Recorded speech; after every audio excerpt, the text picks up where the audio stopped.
Na neno la leo taongea kwa ufupi tu. Neno nimelipa kichwa kinasema, je, utawezaje kuona ufalme wa Mungu? Hilo ni swali uondoke nalo leo. Utawezaje kuona ufalme wa Mungu? Katika Yohana 3:3 neno la Mungu linasema hivi. Yesu akajibu akamwambia, amini amini nakwambia, mtu asipozaliwa mara ya pili hawezi kuona ufalme wa Mungu. Yesu akajibu akamwambia, amini amini nakwambia, mtu asipozaliwa mara ya pili hawezi kuona ufalme wa Mungu. Mazungumzo haya inaonekana yameanzia nyuma na inaonekana yanaendelea mbele. Kule nyuma yalikoanzia, kuna mtu mmoja aliyekuwa kiongozi wa kidini, dini ya Kiyahudi, aliyekuwa anaitwa Nikodemo. Alimwendea Yesu usiku akamuuliza, nifanye nini ili niweze kuona ufalme wa Mungu? Yesu akamjibu, amini amini nakwambia, usipozaliwa mara ya pili huwezi kuona ufalme wa Mungu. Ufalme wa Mungu unaweza ukauona kwa kuzaliwa mara ya pili. Pasipo kuzaliwa mara ya pili hauwezi ukauona ufalme wa Mungu kwa kuwapa wahitaji mahitaji yao mengi. Hauwezi ukauona ufalme wa Mungu kwa kuwa na dini, kwa sababu hata huyu Nikodemu alikuwa ni mwalimu katika dini yao, alikuwa ni kiongozi, alikuwa kwenye baraza lililokuwa baraza kuu la wakati ule la Kiyahudi, kwenye dini ya Kiyahudi, lakini alikuwa bado amepungukiwa. Alikuwa kuna kitu anakihitaji ili aweze kukamilika, akaweza kuona ufalme wa Mungu. Yamkini kuna mtu mahali hapa umeendelea kusali, lakini bado hujazaliwa mara ya pili. Unaendelea kukaa kwenye baraza sio la Kiyahudi kama vile, lakini leo hii unakaa kwenye mabaraza ya kanisa na bado hujazaliwa mara ya pili. Sasa ufanye nini ili kuweza kuingia kuona ufalme wa Mungu? Uzaliwe mara ya pili. Kuzaliwa mara ya pili ni kufanyaje? Kuzaliwa mara ya pili ni kumwamini Yesu Kristo kuwa Bwana na Mwokozi wa maisha yako. Huko inakupa wewe kuzaliwa mara ya pili. Katika Yohana 14:6, Yohana 14:6, neno la Mungu linasema, Yesu akamwambia, mimi ndimi njia, kweli na uzima. Mtu haji kwa Baba ila kwa njia ya mimi. Huwezi kwenda katika ufalme wa Mungu pasipo kupitia kwa Yesu. Pasipo kupitia kwa Yesu. Lakini kuzaliwa mara ya pili ni kufanyaje? Nikodemu mwenyewe aliuliza, alisema, huku kuzaliwa mara ya pili, niingie tumboni mwa mama yangu kwa mara nyingine ili niweze kuzaliwa? Yesu akamjibu kwenye mstari ule wa 5, Yohana 3:5, anasema, Yesu akajibu, amini amini nakwambia, mtu asipozaliwa kwa maji na kwa Roho hawezi kuingia ufalme wa Mungu. Mtu asipozaliwa kwa maji ubatizo, na kwa Roho kujazwa Roho Mtakatifu. Kuna watu ambao anaweza kuwa anabatizwa lakini hataki kujazwa na Roho Mtakatifu, hapo kutakuwa na shida. Kwa hiyo kuzaliwa mara ya pili ni kufanyika mtoto wa Mungu kwa kujazwa Roho Mtakatifu. Kwa nini Roho Mtakatifu? Kwa nini Roho Mtakatifu? Kwa nini uzaliwe mara ya pili kwa Roho Mtakatifu kuingia ndani yako? Kwa sababu unapoingia kwenye ufalme wa Mungu kuna lugha zake, kuna mwenendo wake, kuna tabia zake, kuna hali zake ambazo unapaswa kuziishi. Bwana atusaidie sana. Haleluya. Kwa nini kuzaliwa mara ya pili ujazwe Roho Mtakatifu? Kwa sababu mambo mengi ambayo Mungu ataanza kukusemesha wewe mtu uliyezaliwa mara ya pili yatakuwa ni mambo ya rohoni. Katika Wakorintho wa kwanza sura ya pili mstari ule wa 14 anazungumza kwamba mtu wa mwilini hawezi kuyaelewa mambo ya roho.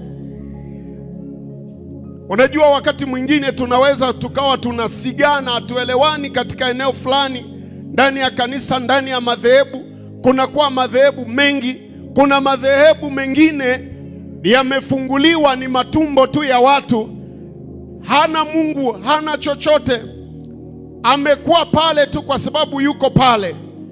Kuna madhehebu mengine ni mawazo ya watu tu wamejianzishia, na katika hizi siku za mwisho makanisa yamekuwa mengi, dhamiri za uanzishwaji makanisa zinakuwa ni nyingi, zinapishana. Sasa mtu ambaye yuko mwilini na yuko kanisani, mwilini ana malengo tofauti, huyu kuelewa mambo ya Mungu ni ngumu sana. Ndio maana Paulo alikutana na hao watu akaweza kuwaeleza lile kanisa la Korintho, walipokuwa wanaweza kupata mafundisho kutoka watu wengine, kutoka dini ya Kiyahudi, watu waliokomaa kwenye dini, watu ambao walikuwa tayari hata kumuua Yesu kwa sababu tu ya dini yao. Hawako tayari kuzaliwa mara ya pili, kwamba Roho Mtakatifu achukue fahamu zao, ateke akili zao, aweze kuwaongoza. Lakini walikuwa na elimu za kwao, walikuwa wanapita kwenye kanisa la Korintho wakiwapandia mafundisho tofauti. Paulo alipoenda kwao akawaambia, hapana, namna ya kutambua mafundisho yangu mimi na mafundisho yao ni hivi: mimi ninapozungumza nanyi, ninazungumza nanyi kwa dalili zote za Roho Mtakatifu, wala sio kwa akili za kuwashawishi akili za wanadamu. Maana maneno ya kushawishi akili haya yanajengwa katika hekima ya kiwanadamu, yanaonekana mazuri kwa akili na fahamu za kiwanadamu. Lakini anazungumza katika hiyo Korintho wa kwanza 2 mstari wa 5, anasema lakini neno langu, huyu Roho Mtakatifu, lenye dalili ya Roho Mtakatifu, linajengwa katika hekima ya Mungu. Haleluya, Bwana Yesu asifiwe. Na kwenye huu mstari wa 14 ndipo anapoongea hiyo Korintho wa kwanza 2:14, anasema kwa sababu mtu wa namna ya mwili, anisome, basi mwanadamu wa tabia ya asili hapokei mambo ya roho ya Mungu. Mtu ana asili ya kiwanadamu.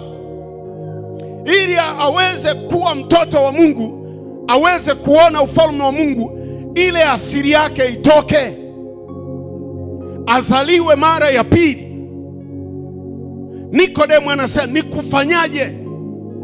Yesu anamwambia ni kuzaliwa katika maji, ni kuzaliwa katika Roho. Kwa sababu, kwa nini Roho Mtakatifu unakuja? Paulo anajibu hapa kwamba mtu wa mwilini, mtu wa asili ya mwilini, aliyezaliwa na mama yake, huyu aliyezaliwa kwa damu, huyu hawezi kuyapokea mambo ya Mungu, kwa sababu yu na namna ya wanadamu, anaelewa kiwanadamu, anaelewa taratibu za ukoo wake, anaelewa tamaduni za mila yao. Lakini mtu wa asili ya mbinguni anaelewa kwa lugha tofauti. Hiyo lugha ni lugha ya Roho Mtakatifu. Haleluya! Huyu mtu atahitaji kusaidiwa kwa namna ya Roho. Kwa namna ya Roho atajengwa. Sijui kama naeleweka, kanisa la Mungu. Bwana Yesu asifiwe. Bwana Yesu asifiwe. Ninauliza kwa nini Roho Mtakatifu? Kwa nini uzaliwe kwa Roho Mtakatifu? Usipozaliwa kwa Roho huwezi kuingia ufalme wa Mungu. Na katika Warumi 8:14 anasema wale wanaoongozwa na Roho hao ndio wana wa nani? Full stop. Ni kwamba mtu anapokuwa amezaliwa kwa Roho anafanyika mtoto wa Mungu, tofauti na asili ya kawaida. Si kama mtu wa Mungu nanielewa hapa au nakupa elimu ngumu, lakini hii ni lugha ya Biblia tu. Haleluya, haleluya. Bwana Yesu asifiwe. Korintho wa kwanza 2 inaendelea, anasema hapokei huyu mtu wa tabia asili, hapokei mambo ya Roho wa Mungu, maana kwake huyo ni upuzi, wala hawezi kuyafahamu. Ili mambo ya Mungu huwa yanaelewe. Kwa nini utoe? Ukiwa unafuata kwenye mitandao hiyo itakupoteza tu. Lakini mtu aliyeokolewa kweli atasema sitaacha kumtolea Mungu, kwa sababu ninajua Roho wa Mungu ananisemesha ndani yangu. Kuna mzigo. Kuna leo hii hata watu wanapinga ibada, wanasema ni kuchoshana tu. Hao watu wa asili ya mwilini hawawezi kuyaelewa mambo ya Mungu. Lakini wale ambao wamezaliwa katika Roho, hao watafuata yale mashauri ya mitaani. Nenda kanisani. Hapati amani mpaka ameenda kanisani. Huyu aliyezaliwa mara ya pili, ninaweza kuanza kueleza kwamba hizo ndio dalili za kujua mtu aliyezaliwa mara ya pili kwa Roho Mtakatifu ni mtu ambaye hawezi kuona raha asipofanya yale Mungu anayoyataka. Hawezi kuona raha. Haijalishi kelele ziko kiasi gani, haijalishi mafundisho yako kiasi gani, lakini yale ya Mungu anasema nitayafanya. Bwana Yesu asifiwe sana. Haleluya, haleluya. Lakini yule ambaye amezaliwa mara ya pili anakuwa kiumbe kipya. Bwana Yesu asifiwe. Hapa ya kwanza nimesema anaelewa lugha ya Mungu, anaelewa mambo ya Mungu. Lakini yule mwenye asili ya wanadamu haelewi. Kuna wakati mwingine tunapoomba tunalia, mwanadamu wa asili ya wanadamu haelewi. Anasema wanalia kama Mnyakyusa na bikukuta bikulira. Lakini wale wa asili ya rohoni, we understand why we are crying before God. Tunaelewa. Haleluya. Kwa nini tukae kwa maombi? Kwa nini tuamke usiku kuomba? Kwa nini tutoe muda wetu tuende kuomba, alafu ndipo tuyaendee mambo kuyafanya? Yeye Bwana tumemsia fanye, ndipo tunapoendea chochote tunaweza, kwa sababu Bwana anatuwezesha. Hatuwezi kwa sababu tunao uwezo wa kufanya. Haleluya, haleluya. Mtu wa tabia ya asili hawezi kuelewa mambo ya Mungu, lakini mtu wa tabia ya Mungu anaelewa. Ndio maana anahitaji aweze kuwa na lugha ambayo anaeleweshwa vizuri. Bwana Yesu asifiwe sana. Bwana Yesu asifiwe. Katika Korintho wa kwanza 5 mstari ule wa 17 anasema mtu akisha kuwa katika Kristo amekuwa kiumbe kipya. Ni Korintho wa pili 5. Ansome mstari wa 17. Hata imekuwa mtu akiwa ndani ya Kristo amekuwa kiumbe kipya, ya kale yamepita, tazama yamekuwa mapya. Haleluya. Mtu akiisha mpokea Yesu tu, ndani yake mambo yanabadilika.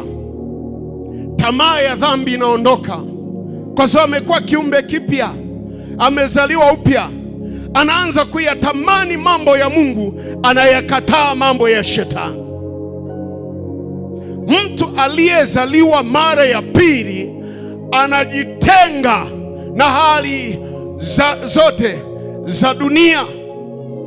Anakuwa ana asili ya mbinguni, anawaza mambo ya mbinguni 24 hours.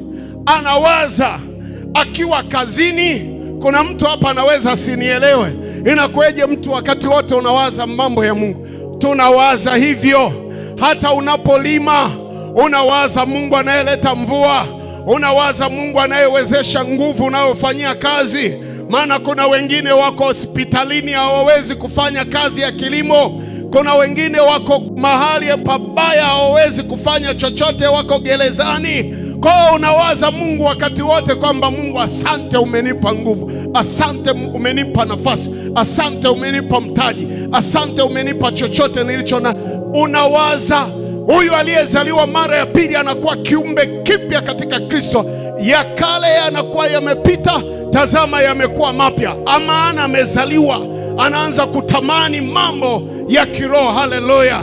Ukiona bado huwezi ukatamani mambo ya Mungu, siku zote akili yako inatamani mambo ya dunia, mambo mabaya, ujue kwamba una kazi kubwa ya kuendelea kumwomba Mungu ili aingie ndani yako akusaidie ili uweze kuwa kwa namna ya Mungu. Ukiona utamani ibada, ukiona utamani kumtumikia, ukiona kila kitu cha kazi ya Mungu unasikia kero na hasira ndani yako, anza kufikiria upya, wewe umezaliwa mara ya pili au bado shetani amekukamata kule. Katika jina la Yesu ninakuombea uzaliwe mara ya pili kwa Roho Mtakatifu, na mambo mapya yaendelee kuzaliwa ndani yako ili uweze ukawa mtu aliyechanya katika ufalme wa Mungu. Haleluya, haleluya, haleluya. Ukiona uwezi ukafikiri kuongea vizuri kama mtu wa rohoni, uwezi ukatoa mawazo vizuri, bado una mizaa ya mitaani, fikiria mara mbili mara tatu, kwa sababu aliyezaliwa mara ya pili anaweza kauona ufalme wa Mungu. Na huyu anakuwa amezaliwa mara ya pili, na huyu amekuwa kiumbe kipya, na huyu mambo mapya yanaanza kutokea ndani yake, anaanza kufikiri mambo ya rohoni. Katika Galatia 5:22 anasema tunda la Roho. Maana yake ni kwamba mtu aliyezaliwa mara ya pili utaanza kuona matunda ya rohoni yanatokeza katika maisha yake. Kuna mtu mwingine anahangaika hivi, kuzaliwa mara ya pili ni kupokea Roho Mtakatifu au kujazwa Roho Mtakatifu, ni kufanyeje? Ni kunena kwa lugha. Kunena kwa lugha ni matunda tu ya Roho Mtakatifu, sio kujazwa kwa Roho Mtakatifu kwamba wote, maana yake wote watajazwa, watanena. Inawezekana wengine wasinene, lakini ukija kucheki kwenye matunda utajua kabisa huyu amejazwa na Roho Mtakatifu.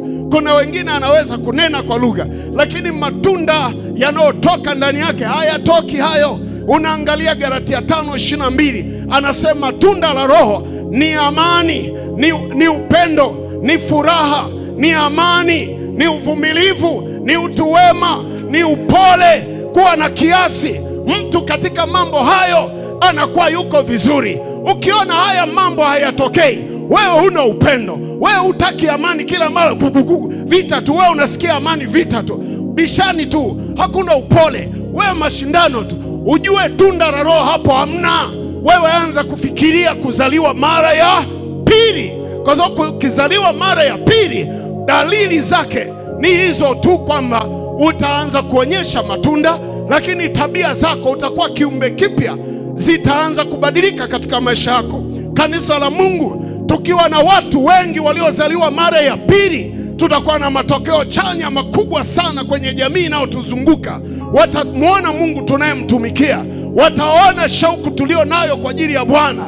Dalili nyingine ni njaa ya kiroho. Watu wa Mungu wanakuwa na dalili ya njaa ya kiroho, kusikia neno la Mungu, kusikia, kutaka kukutana na Mungu katika maombi. Ile njaa haikatiki ndani yao, wana kiu, wana shauku, hata nyumba zao zimejawa na ibada, zimejawa na kumtaka Mungu. Wakati mwingi tunavamiwa na shetani kwa sababu ile njaa haiko nyumbani mwetu, hatufanyi ibada. mpaka Jumapili kama hivi, na wakati mwingine hata Jumapili tukija tunataka tutoke tu haraka, tunataka tuimbe tu. Kuna watu wanakuja ili waimbe tu. Hapana, haleluya.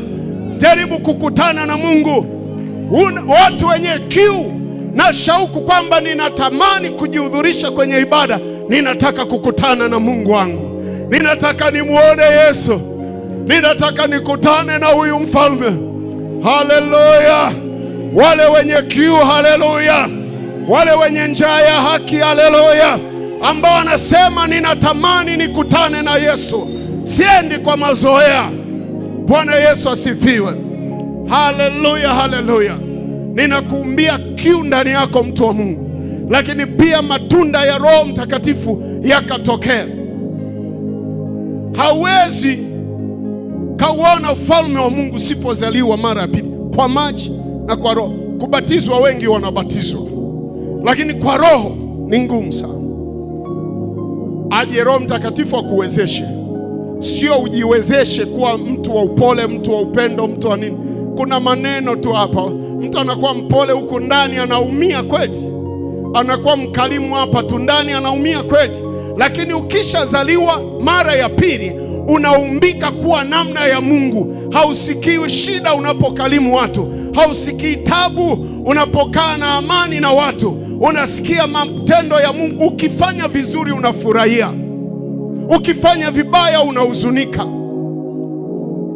Kuna watu hata kwenye ndoa mtu anafurahia, eti nimekukwaza, nimekukomesha, koma. Mtu aliyezaliwa mara ya pili huwa hawezi kufurahia kukaa dhambini. Never, I tell you, never. Hata kama ni mwanaume utasikia anashuka. Mtu aliyezaliwa mara ya pili anakuwa kama hana akili, but not. Sio mtu aliyezaliwa mara ya pili, kilichomfinyanga ni kule kuzaliwa kwake kwa Roho Mtakatifu aliye ndani yake. Sio kwamba hawezi kujua, anaweza akajua hata kaleti, anaweza akajua hata ngumi. Kuna wakati nilikuwa najifunza ngumi, si apakati, si nini, unajua ngumi, lakini kama Bwana amekata mikono